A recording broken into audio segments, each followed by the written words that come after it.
Hi, I'm Doug Draper with Acme Distribution and the Denver Transportation Club, and I'm pleased to present our series, Supply Chain and Logistics, the Storytellers. The series is brought to you by CAP Logistics. CAP Logistics are experts offering you customized transportation solutions for every need. So please visit caplogistics.com today. And speaking of today, we have a great topic and a great guest that I've personally known for many years, and I want to thank Mike Regan for jumping on the call with us today. So Mike, welcome. Doug, delighted to be here. Looking forward to the conversation with you. Excellent. So your expertise is LTL trends. So the topic today is kind of 2019 trends in pricing and beyond.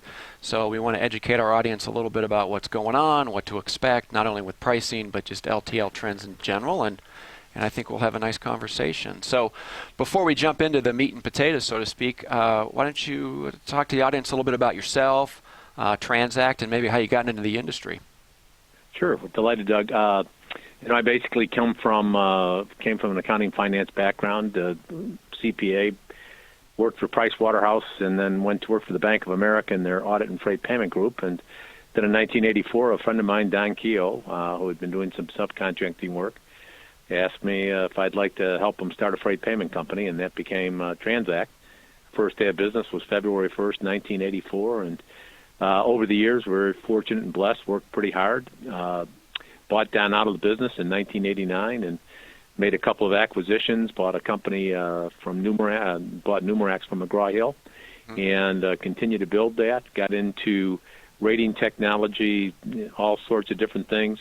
Was fortunate enough to work for some very large companies, a Revlon, a Johnson & Johnson, a Walmart, et cetera, and ultimately got into the precursor to what we know today to be managed services in the LTL area with a group company, or a service rather, known as Freedom Logistics. Okay. And so we were able to bring what we call the big boy tools down to the small to mid-sized marketplace, and was very successful. By 2000, we had built up the largest privately held freight audit and payment company in the country. Sold that to Schneider, that division to Schneider Logistics in 2000, got back into it in 2005, and today we're a company that's focused around helping companies reduce their cost, help them make more money, and have 5 different divisions within TranzAct, all oriented around helping companies make more money by reducing their cost and building a healthier bottom line. So that's TranzAct today. Cool. Good deal. Well, thanks for the background. 1984. You've been in this racket for quite a bit. So yeah, that's the reality. You bet. Yeah, good deal. Well, let's just jump into it. From your perspective, let's just start off with kind of some trends, and they could either be pricing trends or just industry trends specific to LTL that you kind of see forecasted here in 2019. Yeah, very specifically, Doug, we see a couple of things happening today, and one of which is a trend that's being played out each and every day, and a lot of shippers are finding out the impact of this trend, and that is the carriers have much better data about what's going on in their trucks and how those trucks are being used. So that is resulting in what we call client-specific or targeted pricing. So when a carrier walks in today, if I contrast it to where it was at as recently as 3, 4, 5 years ago or way beyond, the carriers would typically announce their general rate increases for the year and say that general rate increase, or GRI, was going to be 5%. That was kind of a buoy, the marker, if you would, that shippers could look at to determine where my LTL costs were going to go for the year. Where we're at today and going forward, I was just talking with some senior executive from a major truck line, and going to be hosting another call with some CEOs from major truck lines here in the near future. The carriers have much better information, so they're able to take a look at the requirements that a particular shipper is placing on it and price accordingly. So the carriers are using dimensionalizers, and obviously with ELDs, which go across not just truckload carriers but LTL carriers. The environment that we're in today, Doug, basically was summarized by Darren Hawkins, who's the CEO of YRC and one of our CSC&P NASTRAC TranzAct Global conference calls on the perfect storm. He said today the carriers are measuring in inches, not feet, and they're measuring in minutes, not hours. So if you're taking 30, 35, 45 minutes to get a carrier into and out of your facility, your price is going to be different than a shipper who can clear that carrier into and out of their facilities in 15 minutes. If, when Rob Estes, who was on another one of our perfect storm calls, mentioned that for Estes Freight, the impact of one pallet per truck per day to Estes. In other words, if I can just fit one more pallet per truck per day on an Estes truck, that's worth about $5 million to his bottom line. Wow. So with that information, they're going and basically able to have a conversation with the shipper that's significantly different than what they did in the past. So if I had market pricing where I was just trying to price to gain share, the carriers are taking a look now at, A, what a shipper is doing, and the second thing they're doing, Doug, that they're able to do today much better, and it's a very significant trend, is determine how that freight fits within my network. And if the freight fits well within my network, pricing is going to reflect that and be very favorable to the shipper. If it's out of network or doesn't really align with the footprint, then it's going to result in higher pricing. So the key that we encourage shippers to do is first get a lot more data and better data about what you're putting on the truck. And the second thing we're asking them to do, or telling them that if they really want the best rates possible, is to understand how their freight overlays the network for the carriers they're talking to.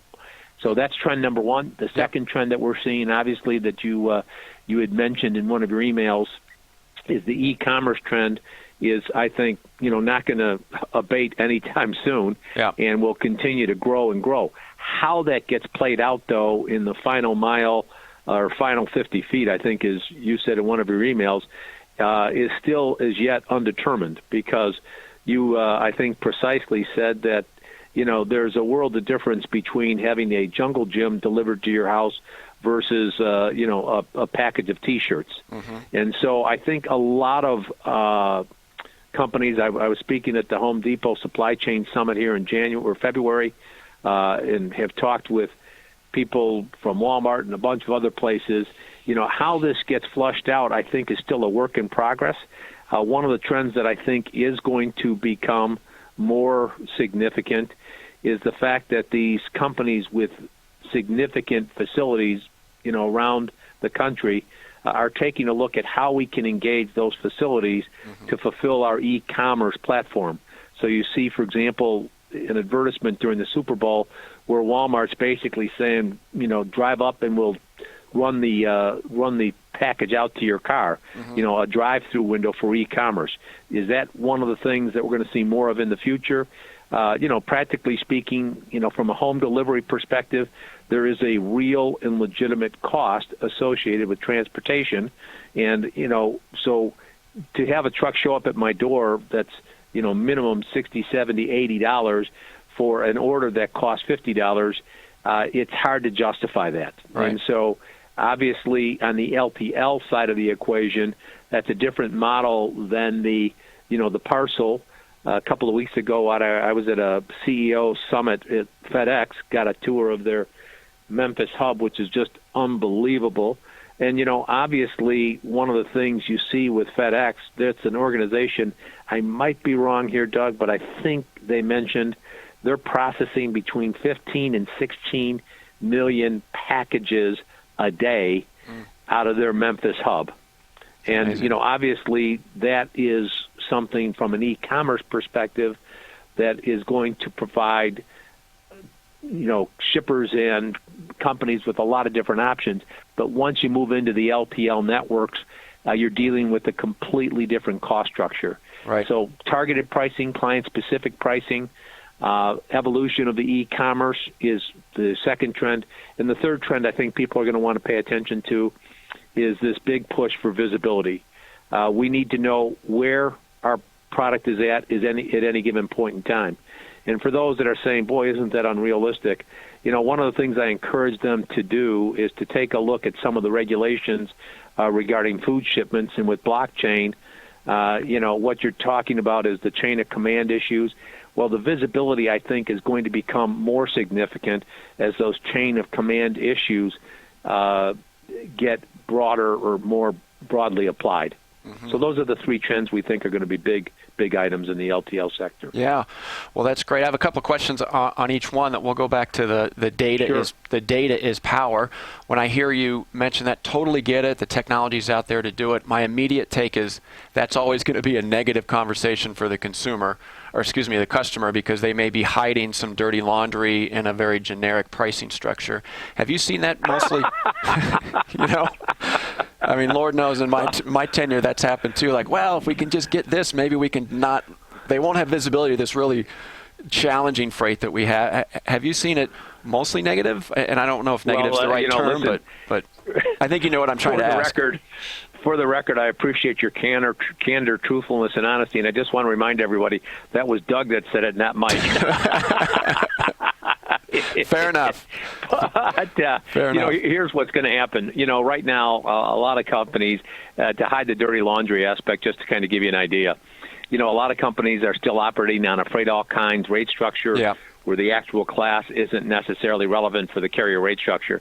Well, we have been making this prediction for the last couple of years, and I really do believe, by 2020, 2021, the NMFC, the National Motor Freight Classification Guide, under which the carriers get together to establish the class, the significance of the NMFC is going to basically go away, because if I'm a carrier, Doug, the fact that I know the weight and the size allows me to calculate the density, and what are the three components that go into determining class? Density, dimensions, and susceptibility to damage, right? Well, I can determine my susceptibility to damage.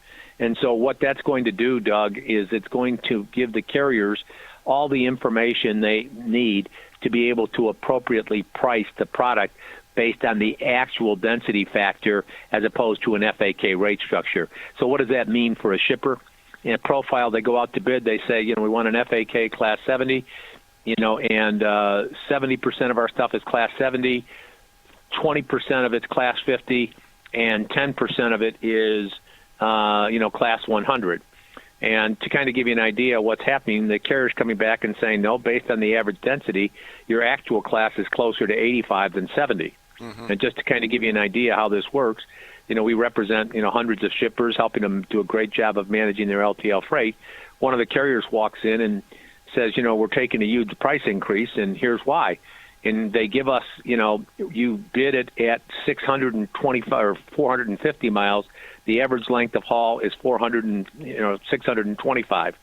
You bid it at 450, it's 625.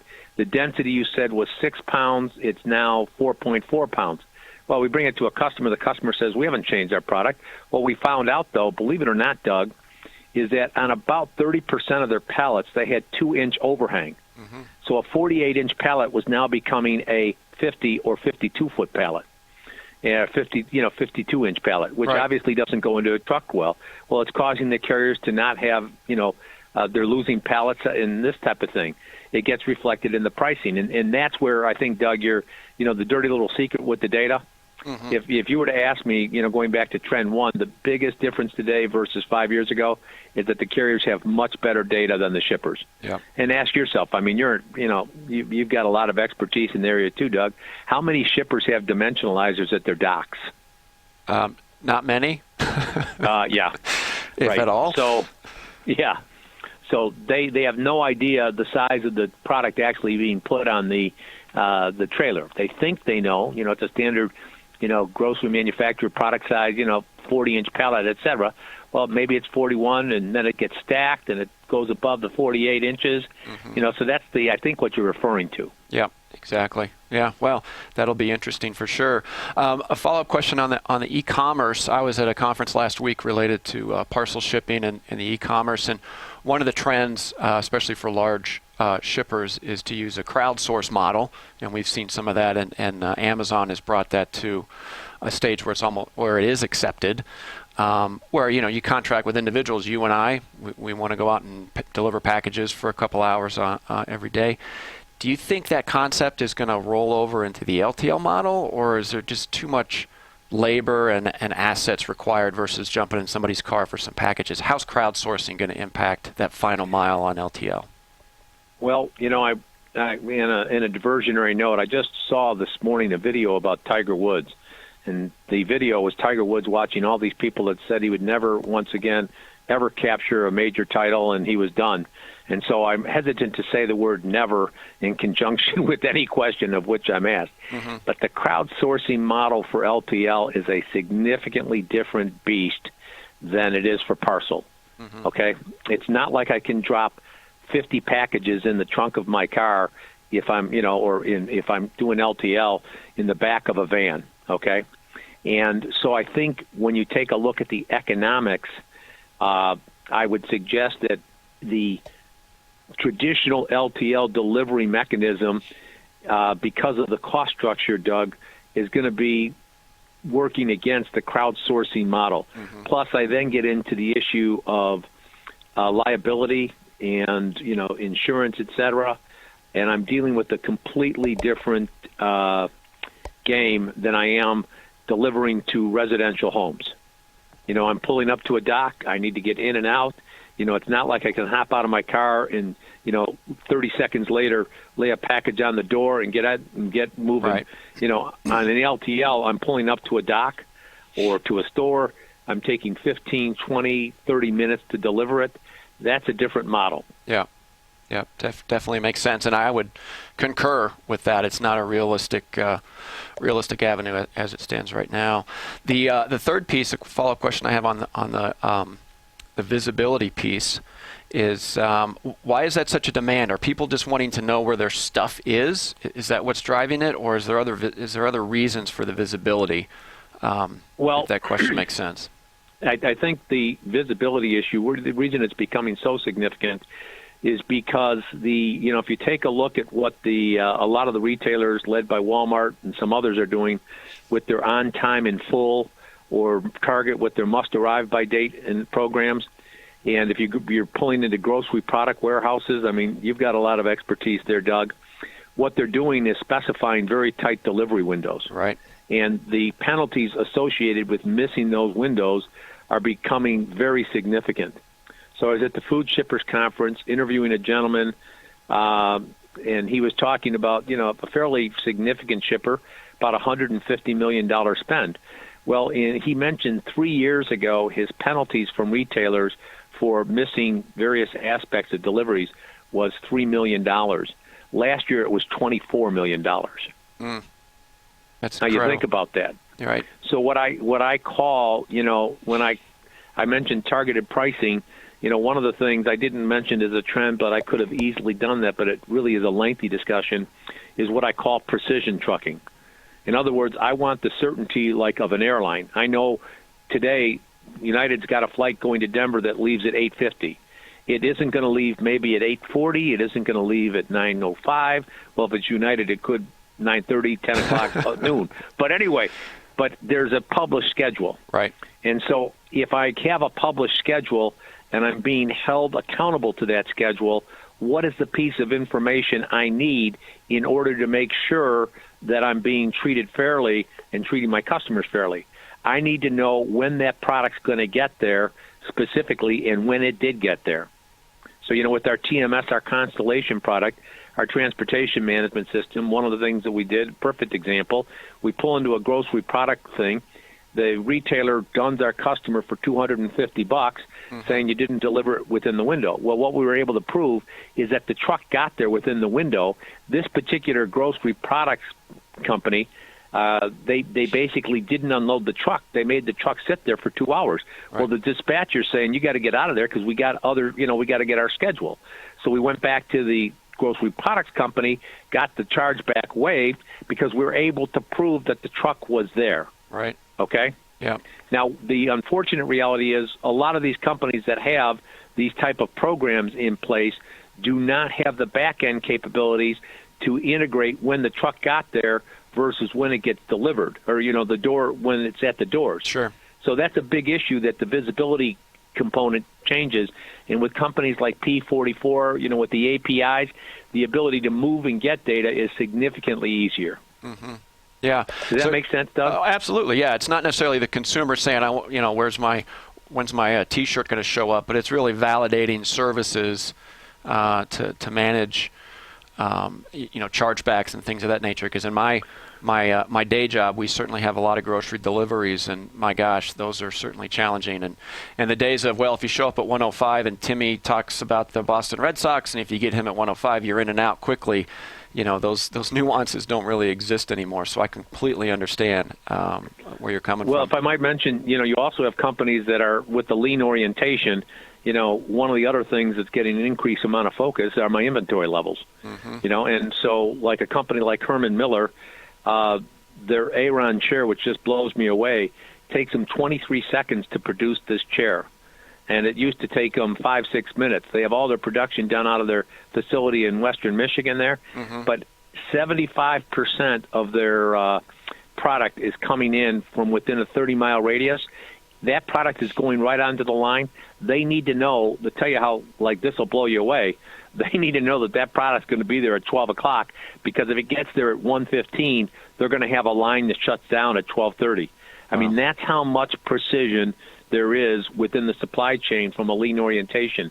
I need visibility to know if I'm going to have a potential disruption. Yeah. Well, that's a perfect name, is precision logistics. These conversations always seem to go so quickly. So we have about 3 minutes or so left, but I wanted to talk to you about kind of the Wall Street's perspective and kind of what you're seeing related to consolidations in the industry. We just had New England Motor Freight, unfortunately, close their doors. But what's Wall Street saying? Is there more venture capital money coming in? Is there more consolidation? In a couple of minutes, what are your thoughts with that topic? Yeah, 3 points that I think your viewers or your listeners may be interested in. First of all, Wall Street, I think, continues to be very strongly interested in logistics supply chain companies. Mm-hmm. The second thing is there's a significant amount of private equity money out there that needs to find a home. Yep. And, for better or for worse, they've concluded that the supply chain industry presents, an attractive opportunity. So I think you're going to continue to see some acquisition activity. The third thing with respect to consolidation, I think it makes sense that you may see some consolidation in the truckload area. I don't know that you'll see too much consolidation amongst the major players in the LTL sector. Mm-hmm. But I think one of the things that a lot of companies are going to start really paying attention to is, fortunately, YRC, we're big YRC supporters. You saw the potential disruption occurring with the contract that was supposed to be up March 31st. It looks like they've got that settled, and you can breathe a sigh of relief. But, you had some service issues with a company like an XPO. And so what I'm suggesting there, Doug, that people need to pay attention to is those incidences tell us that capacity is still tight within the LTL industry, so that any further consolidation could potentially have a significant impact on what pricing structures look like based on who the consolidated players were. Mm-hmm. But what was really sobering about New England Motor Freight, I know the Chevelle family, classy people, great carrier, and I think one of the things that we're taking a look at there is that even in one of the hottest markets ever, in 2018 was a hot market, they were not able to make money. Mm-hmm. And that is a sobering lesson for every carrier out there. Because if New England Motor Freight couldn't make money, everyone ought to be paying attention, because it proves that if your cost structure is out of whack or this type of stuff, I don't care what's happening with the market, you've got some issues. And that's why I think Wall Street is paying very close attention to what we call the legacy-based carriers and diverting a lot of their money and attention over into the, to the 3PL space. Yeah. So hopefully that kind of clarifies that for you. Yeah, it certainly does. That just validates, the trends that we spoke about. Data is power, and if you're having challenges making money, you need to really understand what's going on with your drivers, with your freight in your truck, what's going on with the roads. So I can definitely understand how that data aspect is crucial. So, we're going to have you on again, because we only, I'm looking at my list here, and we covered just a very small portion of what we wanted to talk about. That's how it goes when you have engaging speakers. So we certainly will be in touch. I know our audience, it's a very relevant topic to our listeners. So again, I want to thank you for participating. So Mike, have a great one, okay?